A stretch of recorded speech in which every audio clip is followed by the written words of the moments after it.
You're gambling with the lives of millions of people. You're gambling with World War III. Tempers flare in the Oval Office. President Trump went off on Ukrainian President Volodymyr Zelensky, berating him for the entire world to see. The explosive showdown harming Ukraine's fragile relationship with the new Trump administration. Leaders around the world now asking the question, what's next? Well, KCAL News political reporter Tom Wade is here now. And Tom, this has a potential for major global impacts, and you spoke with local activists about the tense exchange? Yeah, that's absolutely right, Susie and Juan. Well, you know, this was a stunning exchange, and one the Ukrainian president now says he regrets having in public. Ukrainian activists here in Southern California who watched it all unfold are now even more worried about the future of the country. Russian missiles raining down death and destruction in Ukraine.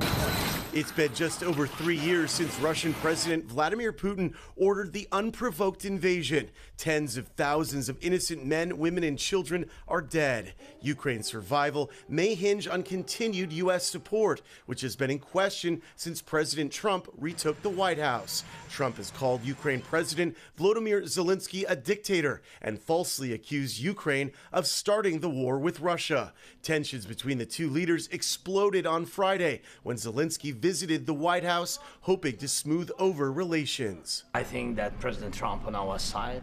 Their meeting very quickly went off the Ukrainian script, devolving into a bitterly chaotic, unprecedented Oval Office encounter, something the White House wanted you to see.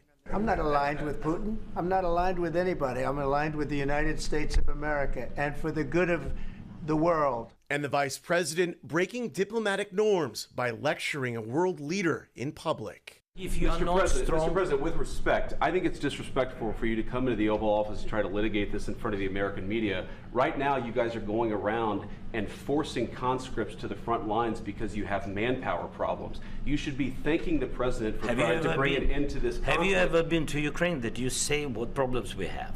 I have been to... Come once. Vance is a longtime critic of U.S. engagement in Ukraine. He set off Zelensky. First of all, during the war, everybody has problems. Even you, but you have nice ocean and don't feel now, but you will feel it in the future. God bless. You don't know that. God bless. You God bless. You will not have a war. Don't tell us what we're going to feel. We're trying to solve a problem. Don't tell us what we're going to feel. I'm not telling you. Because you're in no position to dictate that. Remember this. You're not in a good position. You don't have the cards right now. With us, you start having cards. But right now, you don't. Yeah, you're playing cards. You're playing cards. You're gambling with the lives of millions of people. You're gambling with World War III. You're gambling with World War III. And what you're doing is very disrespectful to the country, this country. That's back to you. Far more than a lot of people said they should have. Have you said thank you once this entire meeting? Ukraine's ambassador to the U.S. sat with her head in her hand. The Secretary of State, Marco Rubio, sat stone-faced. The disastrous meeting ended. A planned press conference was canceled, and Zelensky and his entourage were told to leave the White House. Not long after, Zelensky appeared on Fox News and was asked if he owed President Trump an apology. Zelensky said no. No, I respect President and I respect American people. For some Southern California Ukrainian Americans, the Oval Office argument was excruciating to watch. What President Trump is saying about Russia and Ukraine looks like Russian propaganda books. We just saw way more of them because a lot of Ukrainians understand Russian, so we can actually see some of their news or something. And he's basically like quoting what they're feeding their own people. We're all deeply concerned. It was quite unexpected. Obviously, everybody hoped for a different outcome of this meeting.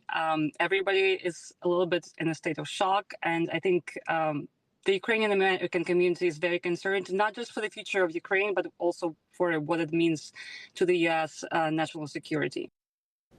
After the video of the tense back and forth aired, President Zelensky was showered with support from leaders across the world, many of them taking to social media, pledging to stand with Ukraine against Russia. Susie?